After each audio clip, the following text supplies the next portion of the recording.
बेटे की कामयाबी ने आज मीरा की सुख को तरसी आंखों में नमी ला दी। बहुत बड़ी कंपनी में अच्छा पैकेज कितना असीग सुख होता है अपने बच्चे को कामयाबी की सीढ़ी चढ़ते देखना। माता पिता कितनी मिन्नतें करते हैं, व्रत उपवास करते हैं, रातों को पढ़ते देख बेटे के साथ अपने ही कमरे में उम्मीदों से जागते हैं। शायद बेटे को चाय या कॉफ़ी की ज़रूरत पड़ जाए या भूख ही लग जाए। पिता भी गर्वित होते हैं। एक संतुष्टि उनके हृदय को तृप्त कर देती है। पिता का दायित्व पूरा करने की, जीवन सफल होने की, माता पिता के जीवन की सफलता बेटे के जीवन के सुख दुख की आहट से बंध जाती है। अभिन्न ने माँ के भावपूर्ण चेहरे को देख रहा था। अरे माँ, अब क्यों आँख में आंसू? अब तो हमारी सारी परेशानियाँ ही खत्म हो गई हैं। नहीं बेटा, ये दुख के नहीं, खुशी के आंसू हैं। तुमने भी बहुत दुख देखे हैं। हम तेरी छोटी ख्वाहिशें भी हम पूरा नहीं कर पाते थे। तेरे पापा की सीमित आय और पापा पर अपने भाई बहनों की जिम्मेदारी। हाँ माँ, ये पापा और आप दोनों के अच्छे कर्मों का फल है जो कुदरत ने मुझे आज इतनी ऊंचाई पर पहुंचाया है। अब मेरी प्यारी माँ, एक बात सुन लो। आपको और पापा को अब कोई काम नहीं करने दूंगा। बहुत हुआ काम। अब आराम से बैठकर हुक्म चलाना। माँ पिता आज भी अभिन्न भी भावी जीवन की दस्तक ने जीवन में रंग भरने शुरू कर दिए थे। छोटे से शहर श्यामली से आज मुंबई के 5 बेडरूम वाले फ्लैट में बैठे थे। बहू अनीका नए फर्नीचर और सजावट की चीज़ें करीने से सजा रही थी और मुस्कुरा रही थी। माँ, शाम होने को आई, आप लोगों को चाय लगवा दूँ? अनीका ने प्यार से गले में बाहें डालते हुए कहा। सुख की निर्झरिणी अनीका हमेशा मुस्कुराती रहती। अभिन्न की तरह उसका भी प्रयास रहता कि सास ससुर को किसी भी चीज़ की परेशानी न हो। हाँ बेटा, बनवा दे। तू भी सुबह से काम में लगी है, अपनी चाय भी हमारे साथ आकर पी ले। ओके मम्मा। अपनी जॉब में आकर अभिन्न अधिक ही व्यस्त हो गया, पर जब भी ऑफिस से घर आता थोड़ी देर माँ पापा के साथ अवश्य बैठता। अब घर भी व्यवस्थित हो चला था। माता पिता दोनों सुबह टहलने जाते, आकर नहाकर पूजा करते, फिर साथ में बैठकर मनपसंद ताश खेलते या टीवी देखते। माँ, आज दशहरा है, खाने में क्या बनेगा? नीका बेटा, आज रायता पूड़ी और सब्जी बनेगी। रायता ज़रूर बनता है।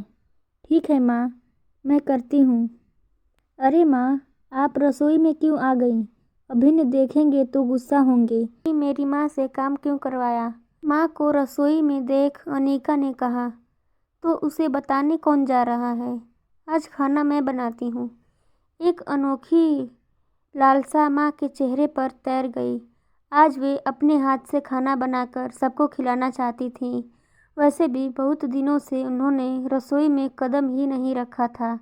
जब से यहाँ आई हैं, बहू अनीका आगे बढ़कर सारा काम संभाल रही थी।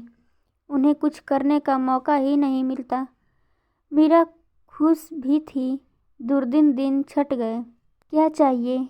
वे जब भी रसोई में आती, अनीका उन्हें प्यार से पापा के पास लाकर बिठा देती। फिर कहती, आप तो बस यहीं बैठकर आराम करो और हमें आशीर्वाद दो। ऐसा अक्सर होता है कि जब भी माँ कुछ काम करने की कोशिश करती, अनीका उन्हें वापस लाकर बैठा देती। उनका मन अब उदास होने लगा था। बिना काम किए लगता था जीवन का महत्व ही नहीं है। मीरा का मायका और ससुराल भरा पूरा था। सुबह से शाम काम में ही बीतता था। खाना बनाना या कुछ करते रहना उनको आंतरिक खुशी देता था, पर अब वे चाहकर भी कुछ नहीं कर पा रही थी। आज धूप में बैठे हुए मीरा ने सोचा, एक स्वेटर ही शुरू कर लेती हूँ। वे फंदे डाल ही रही थी कि अनीका आ गई। अरे माँ, आप स्वेटर क्यों बना रही हैं? आपके कंधों में दर्द हो जाता है ना? रहने दीजिए। वैसे आप किसके लिए बना रही हैं? तेरे पापा के लिए बना रही थी।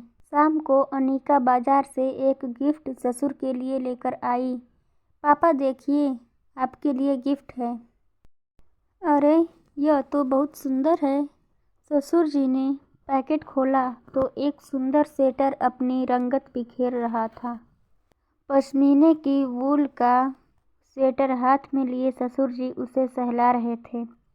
एक ज़माने में उनकी ऐसे स्वेटर की बहुत ख्वाहिश थी, लेकिन सीमित आय और बड़े परिवार की जिम्मेदारियों ने यह चाहत पूरी न होने दी। उनका खुशी से चेहरे चमक रहा था। मीरा सोच रही थी, कितनी हृदय से जुड़ी प्यारी लड़की है। जरा सी कोई इच्छा हो उसे तुरंत पूरा करती है। लेकिन अब उनका मन भी चाहता था कुछ करें। यूं ही बैठे रहना उन्हें निरर्थक लगता था। कभी ऐसा लगता अब वे बेकार हो चुकी हैं, कुछ काम ही नहीं होगा। जैसे उनका खुद पर से विश्वास ही खत्म होता जा रहा था।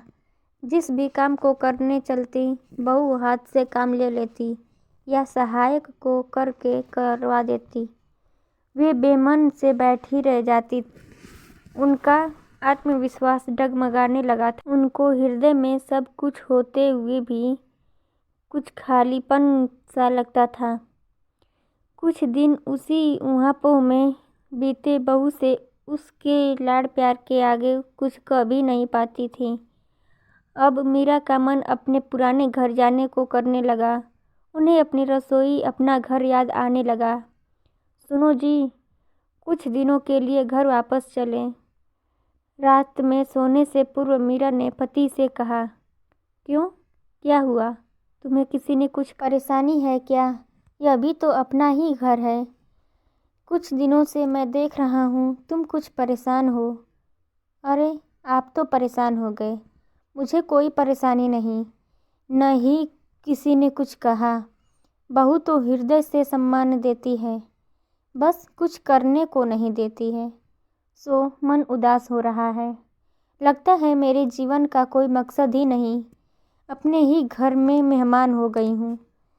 हो, बस इतनी सी बात।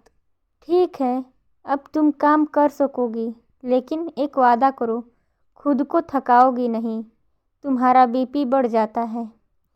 सुबह नाश्ते के बाद महेश जी ने बोला, अनीका, आज मुझे खाना मेरी पत्नी के हाथ का चाहिए और कोई नहीं बनाएगा। अनीका ने अचानक से पापा जी की आवाज़ सुनकर परेशान होते हुए कहा, क्या हुआ पापा जी?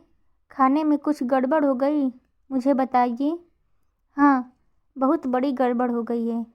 तुमने अपनी सास को मेहमान बना दिया है, कहकर जोर से खिलखिलाकर हंस पड़े।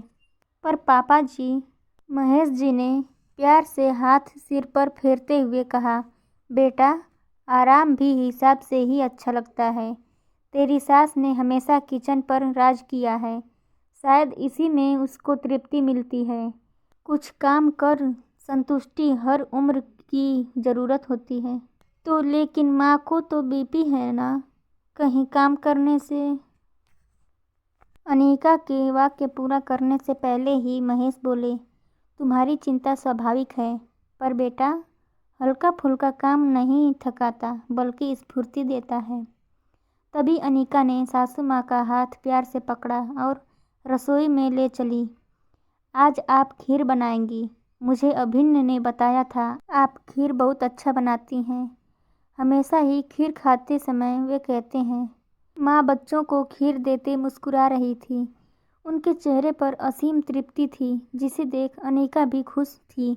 वह खुद यही तो चाहती थी कि माँ खुश रहें। ये लो, तुम्हारी खीर बनाई। पति महेश ने साड़ी दी, अनीका ने ऊन सलाई और अभिन्न ने उनको मॉर्निंग वॉक के शूज।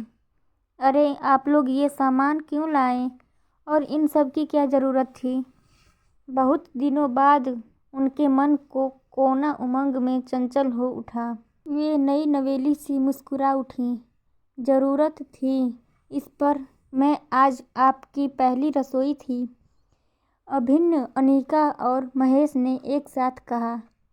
मैं यह साड़ी एक हफ्ते बाद करवा चौथ आ रहा है उसके लिए लाया था, महेश जी ने कहा।